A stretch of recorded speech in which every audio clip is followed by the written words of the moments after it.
अगर आप भी बायोस में एंटर नहीं कर पा रहे हैं और आपके पास भी ये लेनोवो G580 सीरीज का लैपटॉप है और आप बायोस में एंटर नहीं कर पा रहे हैं, उसका एक सॉल्यूशन लेके आया हूँ। हो सकता है कि आपका में ये सॉल्यूशन काम ना भी करे, क्योंकि आप जो बायोस में एंटर नहीं कर पा रहे उसका रीजन क्या है। ये वन ऑफ द मेथड जरूर है जिससे आप बायोस में एंट्री ले सकते हैं। तो मैं आज बताऊंगा कि आप कैसे,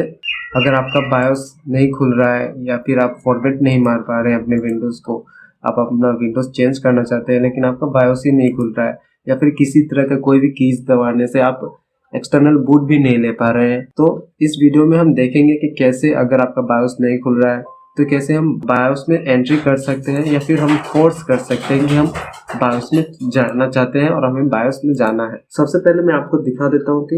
ये जो लैपटॉप है उसमें क्या हो रहा है कि हम बायोस में एंट्री नहीं ले पा रहे हैं, और यहाँ पे कोई एरर भी शो नहीं कर रहा है कि हम क्यों नहीं ले पा रहे हैं। मैं यहाँ रिस्टार्ट किया,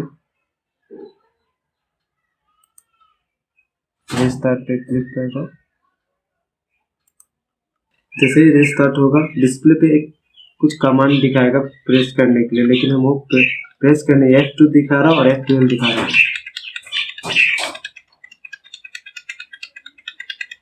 मैंने प्रेस किया, अभी प्रेस कर ही रहा हूँ। जैसा कि आप देख सकते हैं मैंने बटन प्रेस किया जो उसने की डिस्प्ले पे बताया बूट मेनू में जाने के लिए, फिर बायोस खोलने के लिए, लेकिन देखिए घूर फिर के वो क्या हो गया, विंडोज नॉर्मली स्टार्ट हो गया और ये हमें लॉक स्क्रीन पे लेके आ गया, यानी कि नॉर्मल बूट ले लिया उसने, यानी बायोस में एंट्री नहीं मिली मुझे, बायोस खुला ही नहीं। तो अब हम देखते हैं इसका सोल्यूशन क्या है, कैसे हम बायोस खोल सकते हैं।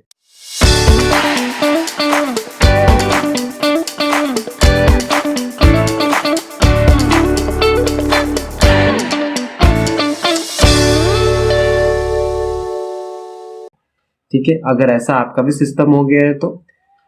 मैं श्योर नहीं हूँ कि आपका सिस्टम में किस वजह से बायोस में एंट्री नहीं मिल रही है। उसके बहुत सारे रीजंस हो सकते हैं, लेगेसी फाइल्स के वजह से भी होता है कभी कभी,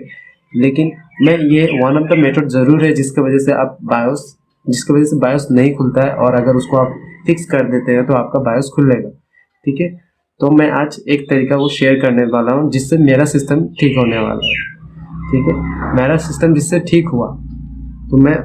बताता हूँ कि मैंने क्या क्या किया जिससे मेरा बायोस खुला। एक्चुअली मैंने ऑफिशियल वेबसाइट पे पढ़ा था कि अगर आप हार्ड डिस्क को खोल के, यानी हार्ड डिस्क को डिस्कनेक्ट करके उसके बाद वापस सिस्टम स्टार्ट करके वापस वही फंक्शनल कीज प्रेस करके बायोस में जाए तो क्या होगा, खुल जाएगा। उसके बाद आपको बायोस को डिफॉल्ट सेटिंग पे सेव करना है, उसके बाद वापस से हार्ड डिस्क को कनेक्ट करना है, और वापस जब हार्ड डिस्क कनेक्ट हो जाएगा तो फिर से सिस्टम को रीस्टार्ट करना है, और सिस्टम रीस्टार्ट करके वापस जो फंक्शंस की डिस्प्ले पे दिखाते थे प्रेस करने के लिए उसको प्रेस करके चेक कर लेंगे कि बायोस में हम जा पा रहे हैं कि नहीं जा पा रहे।